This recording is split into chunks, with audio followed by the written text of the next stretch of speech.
Chartered accountant and academic Khaya Sithole joins us in studio. Sir, I first want to ask you, what did the university want to achieve with this poll, just for the viewers' sake? Okay. I think it's important to acknowledge that I'm not here to speak on behalf of Wits or on the Wits referendum itself, but rather on the issue of why universities are still burning down a year down the line.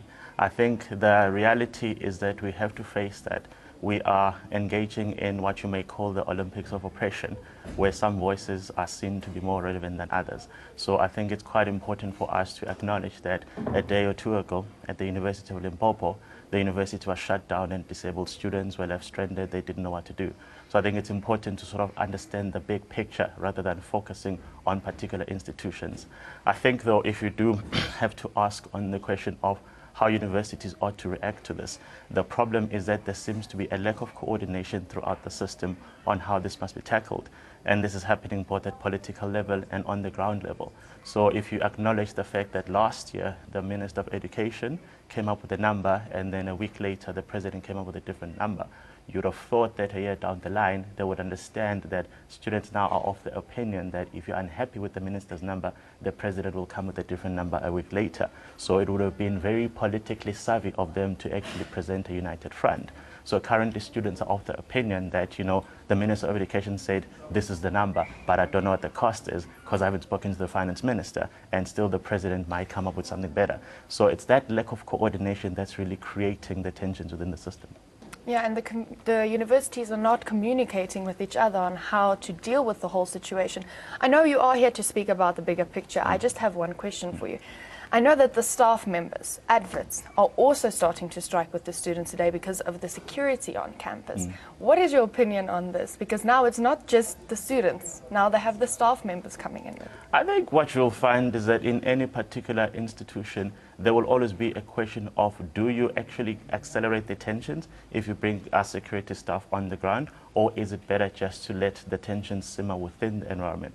So what you'll find is that if you compare to what we had last year it started off as, you know, a small protest that grew. So then there was no presence of external security forces. So that was easier to manage because the students would not feel threatened. But I think when universities became a bit more proactive and then they have the security staff on command, ready to shoot, it gives students the impression that they're under siege. And those are still the type of things that, you know, you need to be very delicate and sensitive about. So if students want to be able to feel that it's a secure space when they can make their voices heard, you need to have the security forces as invisible as you possibly can. And seeing that this referendum, it's a different way of confronting the problem, because usually they would have a big assembly and they would speak to the students and they would speak to the staff members, but now they've got an anonymous SMS system.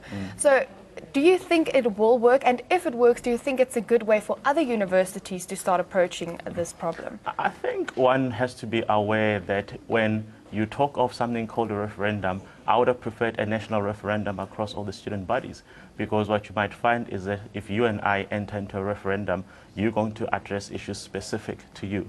But if you say, firstly, let's have a national referendum on all students to say, guys, do you think there's an issue with fees in general? And see what the sentiment is there. So if you then come and ask people, do you feel that you should go back to class? Well, of course, the great sentiment will be, we want to go back to class. But you're not addressing the core issues. And it's also important to then understand that there'll be different population groups within that particular referendum. So if you then ask that question of a final year student who's trying to get a job in the workplace next year, then surely the weight of their voice can't possibly carry the same merit as a first year student who will then have to potentially come back and confront this issue for the next 4 years. So I think you sort of need to be very delicate about communicating what sentiments you get out of such a referendum. And the other thing is, let's take it at the broader spectrum. Let's look at all the universities. If we say that if this outcome of the referendum is in favor of the students, so the classes do continue on Monday, then the protest will continue on Monday, because the students are not going to stop to protest for free education. But let's say it is not in their favor and the classes are shut down on Monday, protests will still continue. So my question is, what did the universities actually want to achieve? What did they want to achieve with this referendum?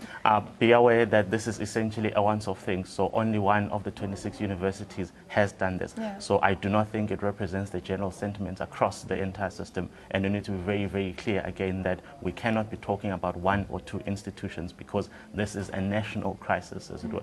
So I think if one person would be asking those questions, it will probably be trying to gauge what exactly is the feeling on the ground. And how you end up with that is that naturally there'll be a fragmentation across the different political affiliations, even on the ground. So it becomes very difficult for any institution to gauge whether if I come and talk, am I still representing the voice of the masses, or is it now simply a matter of one or two or three people, or what you call a minority, trying to push a particular agenda. So it sort of does give you a greater sensitivity. I mean, if a poll of that nature comes back and says 100% of the people vote one way or another, then you know that that's the voice of the masses. But the question becomes, if half of them say yes and half of them say no, who are the half that are saying let's carry on, and who are the half that are against it? And if you then had to drill further into that to say, well, maybe the half that say we still have a problem make up 99% of the people that initiate the conversation in the first place, then you have to know how to react to that. So it becomes quite impossible to actually say this is the number that gives us the impression that we should do this action or not. Yes, thank you so much for joining us in studio.